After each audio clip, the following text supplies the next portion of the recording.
Hello everyone, GoldenNova here. Today, we're going to be exploring a part of the magical nation setting that we actually haven't had a chance to talk about yet. We've whiled away the hours with Witchcrafter, met the Magistus, identified Invoked, and palled around with Prophecy, but now we get to talk about the Lord of the Land itself, the one who pulls the strings behind the scenes, and gets very nervous when others threaten that control, whether they mean to or not. Premiering in the March 2009 structure deck Spellcaster's Command, Endymion, the Master Magician, hit the scene, seeking to tie together and expand the spell counter mechanic that had been around for around 6 years at that point. A system that gave you a little currency every time you played a spell card that you could cash in for a variety of effects, ranging from removal to card draw. What we wouldn't know for a while is that his magical citadel is the center point of an entire empire, where magic is controlled and regulated under his regime.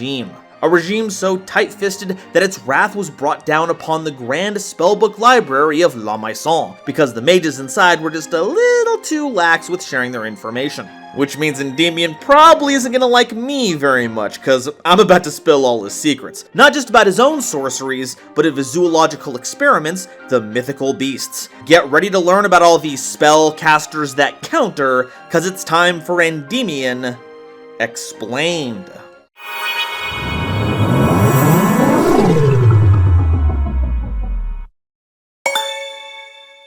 Today's episode is brought to you by my lovely patrons, as well as the wonderful people over at Dragon Shield. Get the sleeves as strong as dragon scales and save 5% on your order by using coupon code GoldenNova at checkout.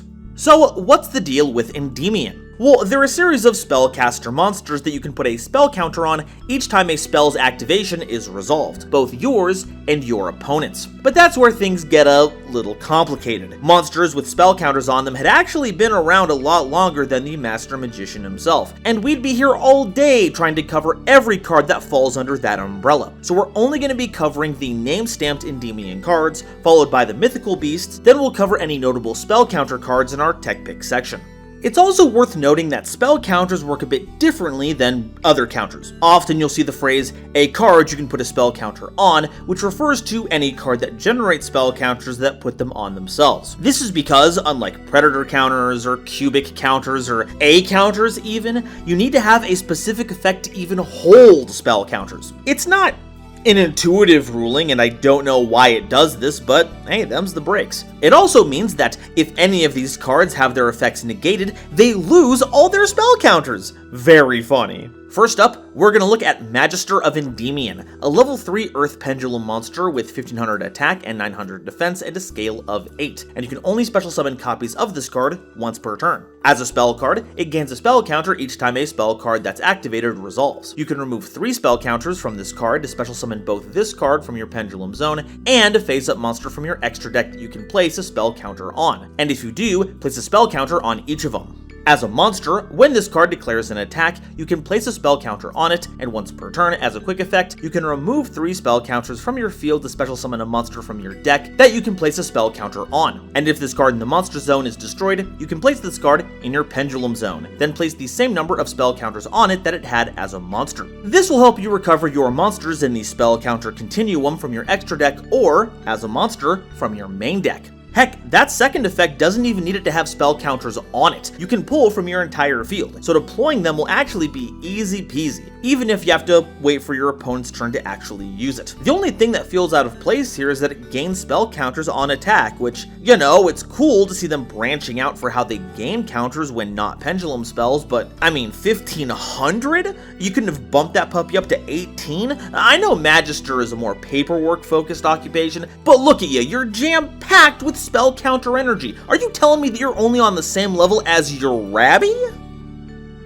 Rogue of Endymion is a level 3 fire monster with 1500 attack and 200 defense, and if this card is normal or special summoned, you place a spell counter on it. You can remove a spell counter from this card and discard a spellcaster monster to set a continuous spell card directly from your deck, but for the rest of the turn, you can't activate it, nor activate cards or the effects of cards with its same name. That's pretty pretty lame, not gonna lie. Like, you have to use the spell counter and a specific discard, which isn't bad on the surface. It's effectively turning a spellcaster in your hand into a specific continuous spell card, nothing wrong with that. But then you're locked out of using it for the whole turn? It might have had some niche synergy with graveyard effects, most recently helpful in regards to the Whitewoods archetype, but because you're prevented from actually activating any of the effects of the card or ones that share its name anywhere, you can't even sneak some kind of value out of it that way. You have to wait a whole turn before you use it, and if it's anything threatening, well, you've already telegraphed it to your opponent, so they can use any means at their disposal to get rid of it,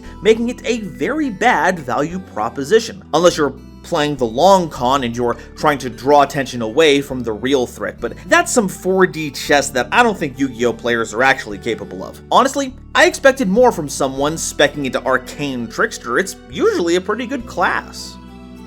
Servant of Endymion is a level 3 wind pendulum monster with 900 attack, 1500 defense, and a scale of 2, and copies of this card can only be special summoned once per turn. As a pendulum spell, it also gains a spell counter whenever the activation of a spell card resolves, and you can remove 3 spell counters from this card to special summon both this card from your pendulum zone and a monster from your deck with 1000 or more attack that you can place a spell counter on, and if you do, place a spell counter on each. As a monster, this card with a spell counter on it can attack directly, and once per opponent's turn as a quick effect, you can discard a card to place a spell counter on each card you control that you can place a spell counter on. And if this card in the monster zone is destroyed, you can place this card in your pendulum zone, then place the same number of spell counters on it that it had as a monster. Magister doesn't see much play, especially in pendulum piles, but Servant? This card was limited for like 2 years because of how good it is. Turns out, grabbing Pendulum Endymion right out of your deck is a pretty strong play. But this does bring up the question of why it limits you to only special summoning monsters with 1000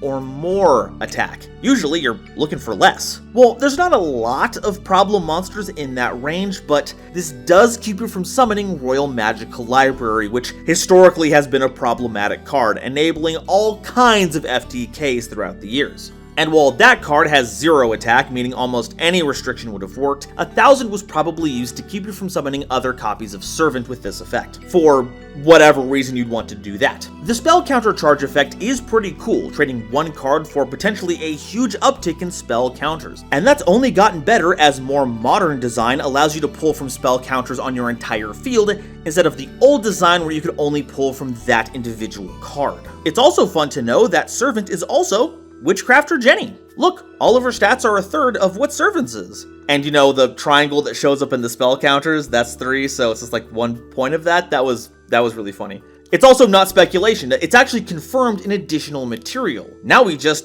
need to know how that career path happened. How do you go from an extension of the power of the mighty magician to being a secretary? Crusader of Endymion is a level 4 light Gemini monster. That's fun. With 1900 attack and 1200 defense, following the usual Gemini rules. When treated as an effect monster once per turn, you can target a face-up card on the field that you can place a spell counter on and put a spell counter on it. And if you do, this card gains 600 attack until the end of the turn, bumping it up to a sweet 2500. Which is pretty big, and 1900 is a really good stat line to have just starting out, letting it survive longer than most Geminis so that you can get that extra normal summon on there. And from that point, it just gets you more spell counters to fill out your field. But yeah, it is a Gemini, one of the worst monster abilities out there, so it's not really going to be accomplishing much for us. Fire Warriors even got a huge bump to Gemini power when the new Gearfried structure deck dropped, and even those don't see play. Maybe the Spellcaster Gemini wave of support that we will definitely be getting will help out with this, but until then, we're going to have to put the Deus Vult on hold.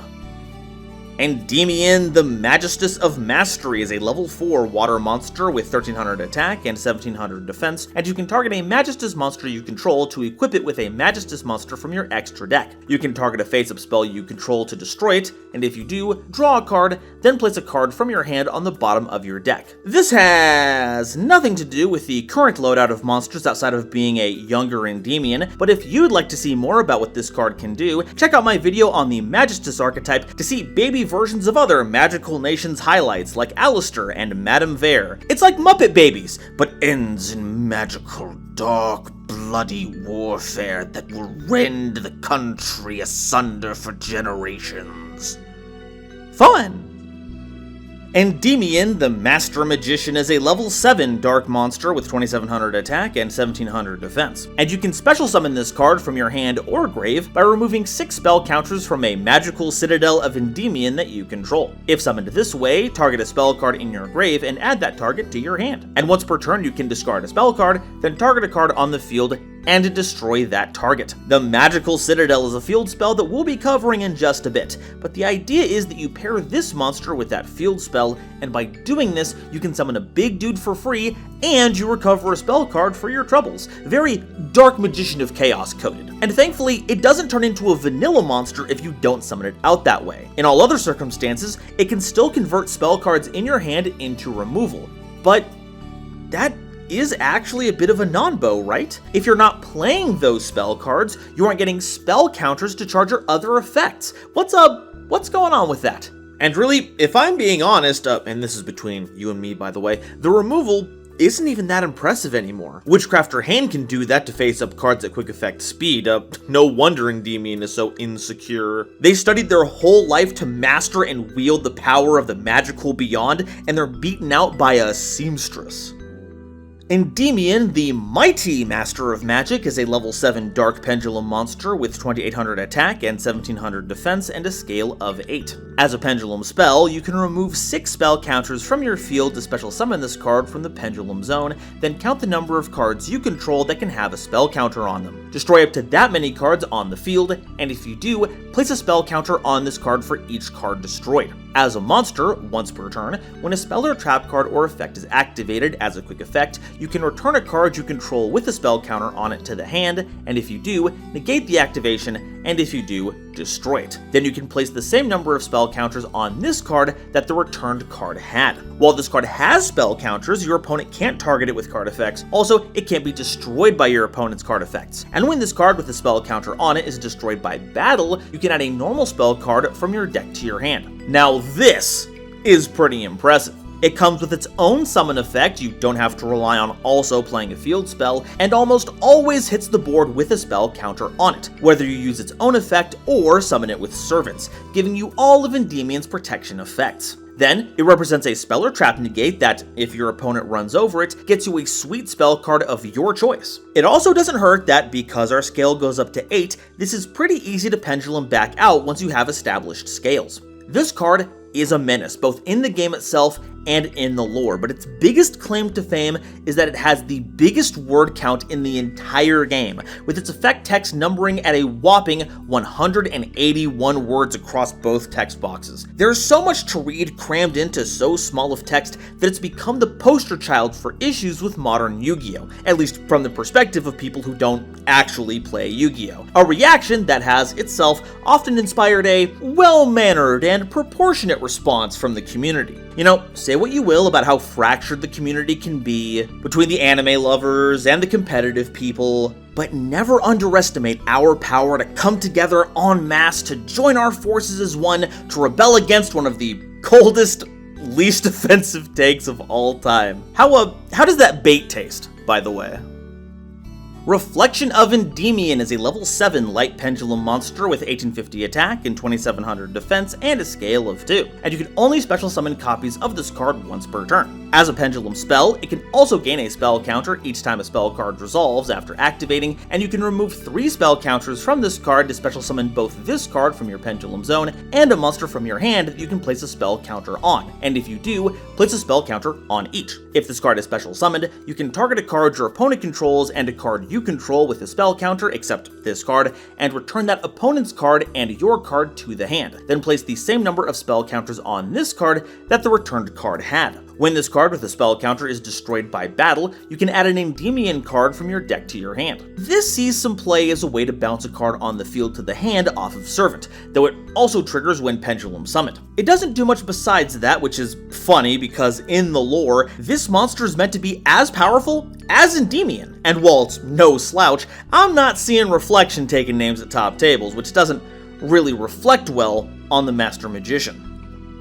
Selene, Queen of the Master Magician, is a Link 3 light monster with 1850 attack, requiring 2 or more monsters as material, including a spellcaster monster. If this card is Link summoned, place spell counters on this card equal to the number of spells on the field and in the graves. While any number of Endymion cards are on the field, your opponent's monsters can't target this card for attacks. Once per turn, during the main phase as a quick effect, you can remove 3 spell counters from this card to special summon a spellcaster monster from your hand or grave in defense position to your zone this card points to. Okay, this is more like it. Selene is the unmasked form of Reflection, and while it doesn't have the splashiest of effects, it enables a world of silly plays. Most infamously being its role as a Link 3 monster that can summon another monster and doesn't apply any kind of restriction, letting you put those together to make a 5300 attack access code talker. Or really any Link 4 you want that takes those 2 monsters. It's also very easy to summon this using any of the Charmer Link monsters because no matter what you revive with them,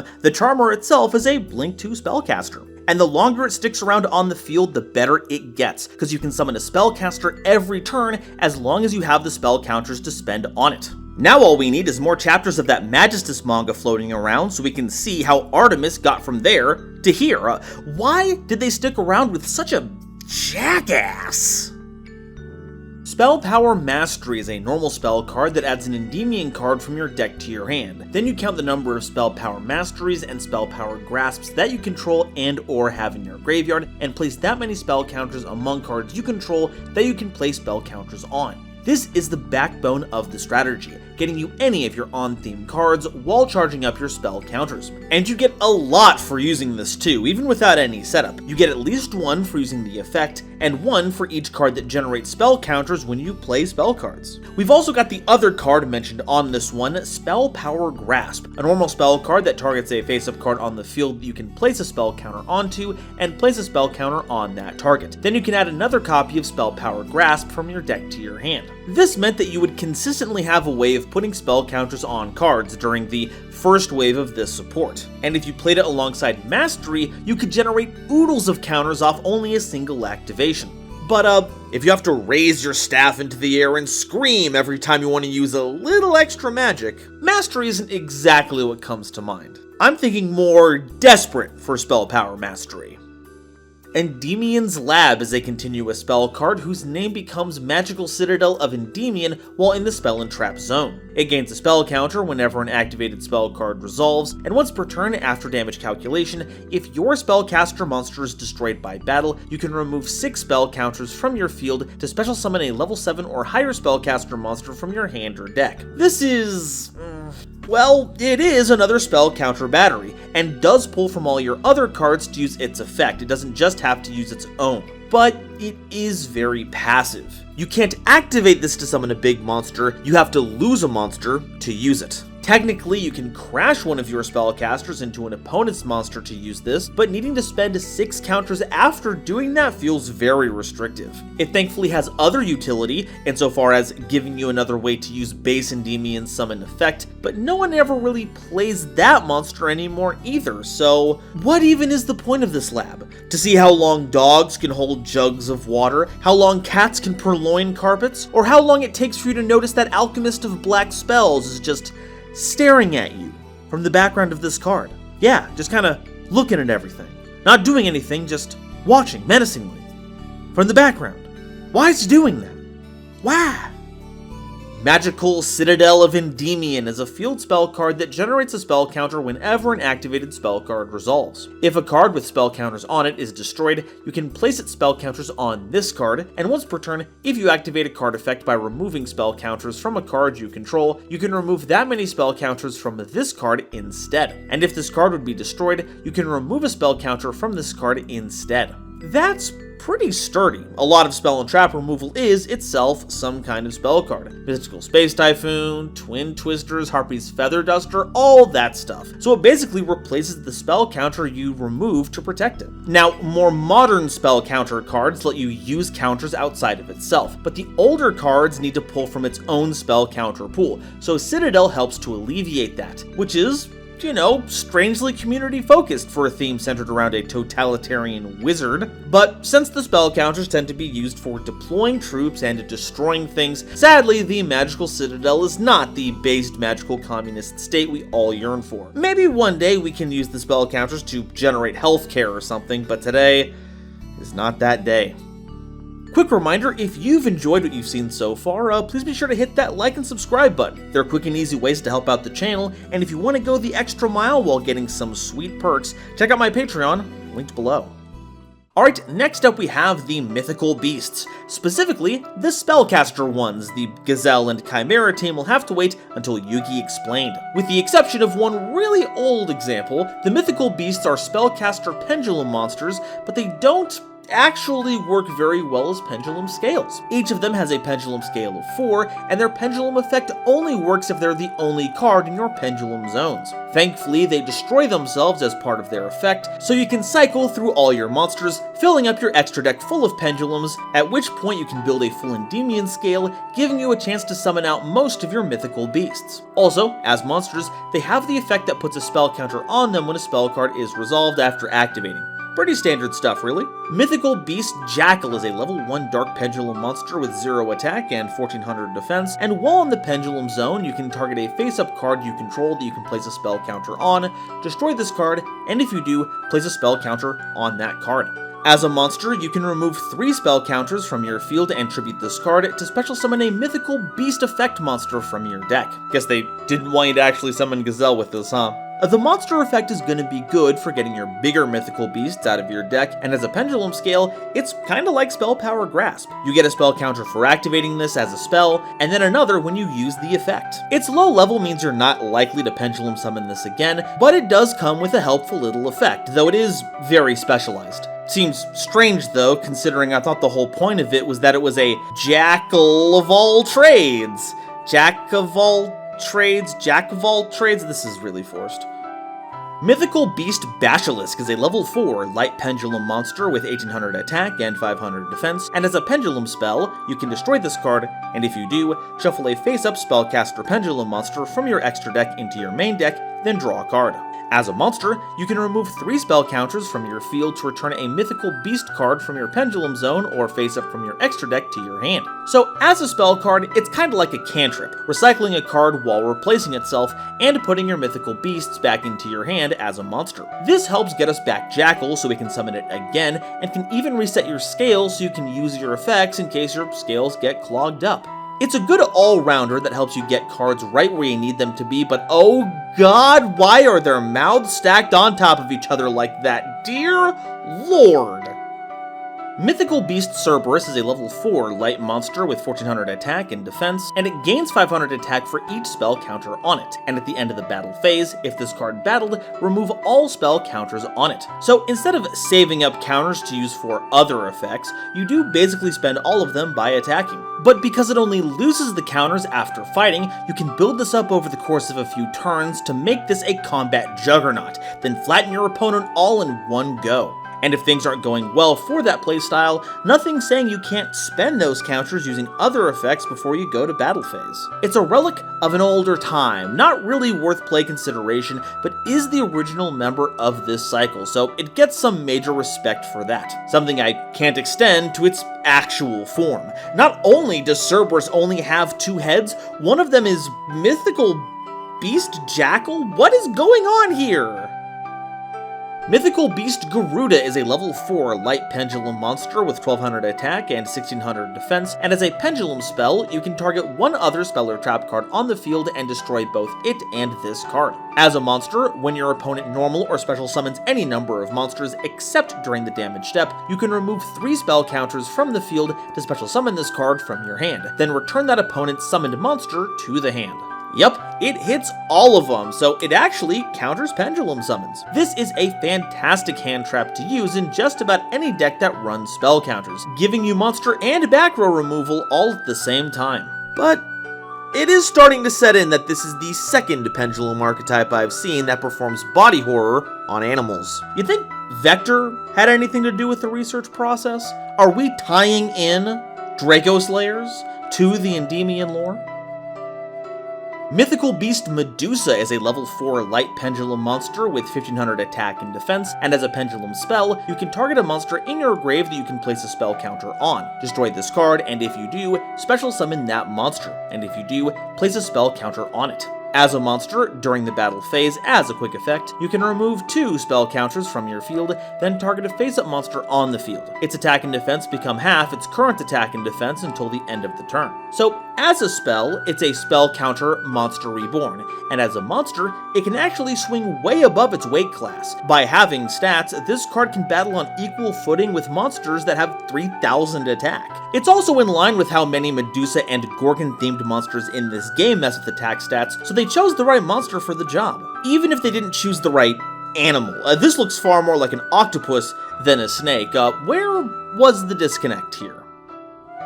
Mythical Beast Jackal King is a level 6 Dark Pendulum monster with 2400 attack and 1400 defense, and as a pendulum spell, you can destroy this card, and if you do, special summon a face-up Mythical Beast Pendulum monster from your extra deck, except a copy of this card. As a monster, each time a spell card is activated, Jackal King gets 2 spell counters when it resolves. And once per turn, when an opponent activates a monster effect, as a quick effect, you can remove 2 spell counters from your field to negate the activation, and if you do, destroy that card.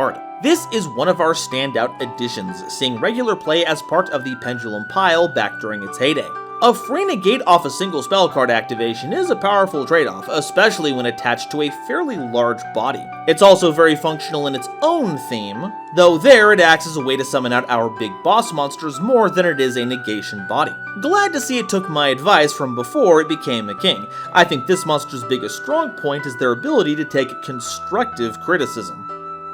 Mythical Beast Master Cerberus is a level 8 light pendulum monster with 2800 attack and defense. As a spell card, you can destroy this card, and if you do, add a level 7 or lower Mythical Beast effect monster from your deck to your hand. As a monster, this also gains 2 spell counters when a spell card resolves, and it can't be destroyed by card effects while 4 or more spell counters are on your whole field. Once per turn, you can remove 4 spell counters from your field, then target a monster your opponent controls. Banish it face up, and if you do, this card gains attack equal to the banished monster's original attack until the end of your opponent's turn. This is our boss monster, and yeah, this can get pretty disgusting. While it doesn't do effect damage, because you absorb the attack of the monster you remove, it is kind of like those effects that pop a monster and burn your opponent for its attack. In fact, it may be a bit more helpful because it can help get over monsters you otherwise couldn't defeat in battle with your current stats. It's also deceptively easy to summon. While on a bare field it does take up your extra monster zone, all you have to do is play Cerberus, pop it, search for Jackal King, play that, pop it, and there you go, you can summon Master Cerberus right onto the board. And as long as you have the spell counters on board, this becomes much more difficult to deal with. The only downside is that it commits perhaps a bit too much to the anti-pendulum scale playstyle we have going here. As a level 8 monster, it doesn't fit in with the Endymion scales we already have, meaning that Jackal King's effect is largely the only way we're going to be special summoning this, and that's not going to fly in a lot of combo lines. Maybe we'll get an update that grabs a level 9 scale or higher. We even have a useful engine we can tech in that we'll bring up during the tech pick section, but for now, I have to wonder how they got away with the Cerberus that has even less heads than the regular one we talked about. They just keep using words without any regard to what they mean, don't they? Beast Magic Attack is a quick play spell card that removes spell counters from your field to activate one of the following effects. If you remove 2, return a Mythical Beast Pendulum monster you control to the hand, remove 4 and you special summon a face-up Mythical Beast Pendulum monster from your extra deck, then place 2 spell counters on it, and if you remove 6, you can special summon any face-up Pendulum monster from your extra deck. It's a really nifty utility piece that handles all kinds of stuff, but the 2 option is probably the least astounding. It doesn't say Pendulum monster card, so we can't bounce any that we've put into our scales that we want to reset, and none of our monsters really have on-theme effects, so the only 2 real applications are saving your mythical beasts from interaction, and Garuda to reset their hand trap effect. There's also maybe an argument for returning the monster form of a mythical beast so we can use its pendulum scale effect, but that seems pretty convoluted. The 4 effect is where things start cooking. Because for a pure build, getting Master Cerberus and Jackal King right out of the extra deck with some extra spell counters on it to get going is pretty spicy. The last is here to cover any tech Pendulum monsters you include in your build. It's not going to put any spell counters on that monster. But if your build is running one of those Pendulum monsters that start out in the extra deck, the Fusion, Synchro, and Xyz ones, this becomes a fast track to get them out of the extra deck and onto the field if they're valid summons, without having to follow the usually convoluted routes needed to resummon those monsters. This would be a lot better if there was literally any infrastructure that searched this card out, but as it is neither name-stamped nor do Mythical Beast spell and trap searchers even exist, even if it was, that's not likely to happen anytime soon. And don't think I didn't notice you put Magic Attack in there. Dark Magician is part of this canon and you can't take that away from me. Mythical Institution is a continuous spell card, and each time a face-up Mythical Beast Pendulum monster card you control is destroyed by Battler card effect, place 2 spell counters on it. And once per turn you can remove any number of spell counters from your field to add a monster from your deck or face-up extra deck to your hand with a level equal to the number removed, though it has to be a monster that you can place a spell counter on. And if this card on the field would be destroyed by a card effect, you can remove a spell counter from this card instead. Kinda like how Magical Citadel of Endymion works, which makes sense because you can see one of the towers off in the distance. It's cool that this is a searcher for every spell counter monster in the game, and while it does pull from all available spell counters on the field, the fact that it only gains counters when Mythical Beast cards are destroyed does limit the way it gets fueled up. There's a world where this gets played fairly often once we reach a critical mass of spell counter generators, but for now, it's a bit too limiting to see broader play. But really, the most tragic thing about this card is all the eagles in the artwork, they do not know what they're about to get roped into. Alright, that covers all the Endymion and Mythical Beast cards, but what do we do with them? Well, our main game plan focuses on summoning as many Pendulum Endymions and Jackal Kings as possible so we can build up a board that stops our opponent from doing anything, and for that, we need cards that make for good Pendulum support, make spell counters, and provide us with spells that get us more spells so we can keep making more spell counters. And we're certainly not going to be turning our nose up to any generic spellcaster support that might help build up that field. So what can we play to help them out? I'm gonna get this out of the way right now because I keep saying it and I hate having to keep saying it. The Magical City of Endymion, not a good field spell. You know what is a good field spell? Secret Village of the Spellcasters. Is it fun? No. Is it effective? Well, ask all the spell cards in your opponent's deck that can't activate because of it and get back to me. Now that that's out of the way, I'd like to take a moment to cover other spell counter cards that are either in the canon but not part of the theme, or are just good spell counter cards. Mythical Bestiary is just not my favorite. Its activated effect is essentially a spell power grasp at quick effect speed, but doesn't give you the search. It's only really useful when it gets destroyed by your opponent, but relying on your opponent to take certain kinds of actions is just not really the way to go. Mythical Bestiomorph is a card that gains spell counters whenever an opponent's monster effect resolves, and that can give you a ton of counters, essentially since it has no upper limit. When it reaches critical mass, it's a spell search, but it having a turn delay thanks to being a trapped card, plus needing 6 counters to get the search, on top of having to give up the card entirely as well, makes it so this isn't very useful as anything more than a big battery. Breaker the Magical Warrior was strong back in the day, but has since fallen off very hard. However, in this new Pendulum Endymion era, Breaker the Dark Magical Warrior has a bit more staying power. With 3 counters on it, you're looking at a 2800 attack monster, and it still comes with that back row removal. Another version of this is Daybreaker, the Shining Magical Warrior, and with the right sequencing, you can get enough spell counters on this card to pop a card on the field before linking up into another monster. And yes, this one can hit any card, not just spells and traps. Speaking of removal, Archetype Magician is still a fantastic synchro monster to go into, and has gotten better as time's gone on. You get to blast 2 cards when it hits board, then you can sync it up into further monsters. The question is, what's the best tuner to use? Sadly, we're not bursting with good spellcaster pendulum tuner options, especially considering our available scales. Our best one is probably Magicalibra, but when you pendulum it back, you're only going to be able to sync with Arcanite for level 11 monsters, and Psychic End Punisher isn't exactly lining up with our game plan. This leaves us with Hallow Hallow, because while it's not a spellcaster, it does mean you're making level 10 synchros. So we'd be tuning Arcanite Magician into Chaos Angel, Leo, the Keeper of the Sacred Tree, Mannadium Primeheart, and everyone's favorite, Nirvana High Paladin, baby!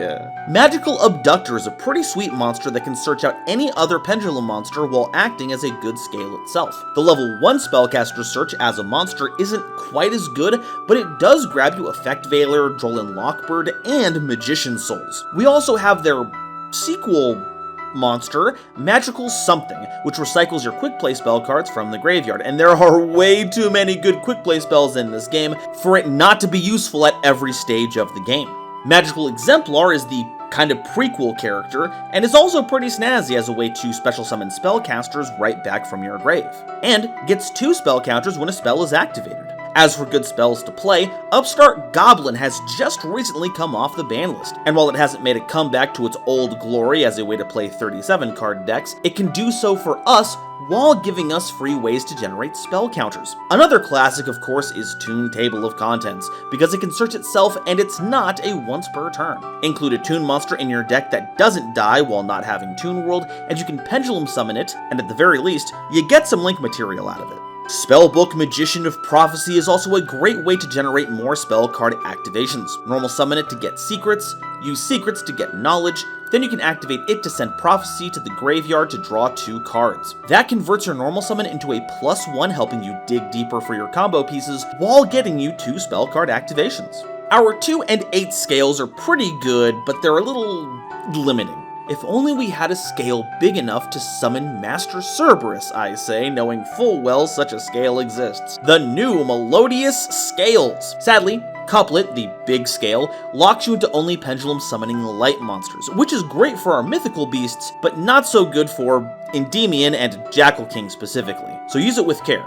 Maybe even with a way to clear your scales once you have Master Cerberus online. Another old Pendulum trick is to use Foolish Burial or Dragon Shrine to send Supreme King Dragon Darkworm directly from the deck to the graveyard. As long as you have no monsters, you can summon it right back out of your graveyard and search a Supreme King Gate Pendulum monster, with 0 being the premier choice. At scale 0, it can Pendulum summon any monster no matter how low its level is, meaning we can actually Pendulum summon the original Jackal mythical beast. And it doesn't impose any kind of restriction, so you can use this with any of the cards we've mentioned previously. And bonus, you now have a free Darkworm you can use for Link summons. But what are some good ones we can use? After all, the more arrows we have, the better our Pendulum summons get, and thankfully, we have a duo that were made to support Pendulums and are even spellcasters to boot.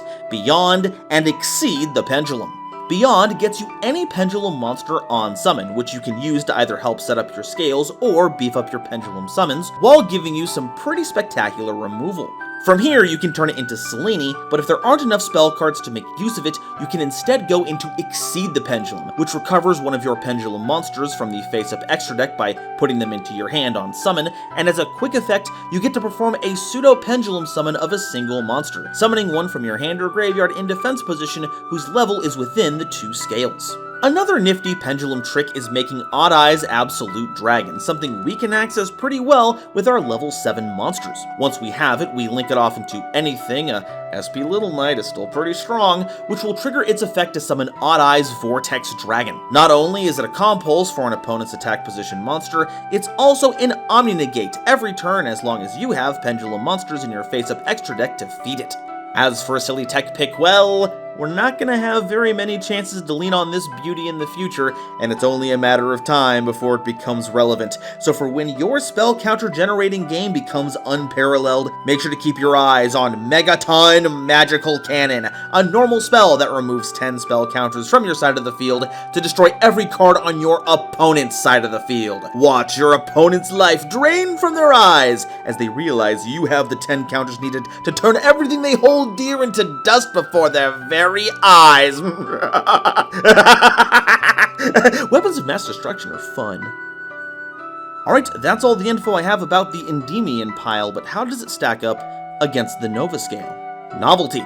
This one is deceptive because spell counters were the first of their kind in the game. But it's not like Endymion originated the idea. but it did identify a key synergy between the spell counters and the emerging creature type that acted as spells when you needed them to, and that's pretty commendable. I wish that what it resulted in wasn't another slurry of pendulum nonsense, but if you combine that with how Mythical Beast tried to change the paradigm of how scales could be used, I have no issue giving these cards a 4 in novelty.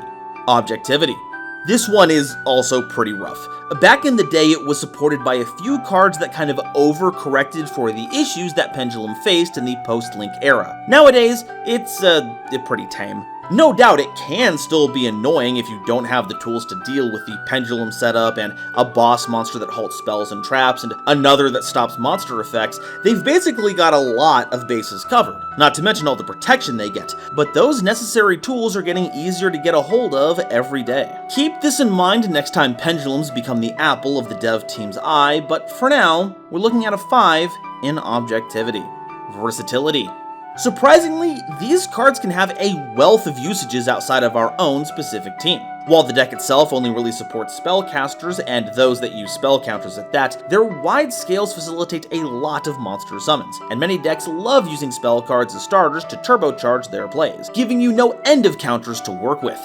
And we do happen to have a lot of great spellcaster pendulum monsters that work well with our strategy, but yeah, otherwise it just works with our own cards. Don't expect many people to be running Servant of Endymion and, say, Runic. So these cards get a 2 in versatility.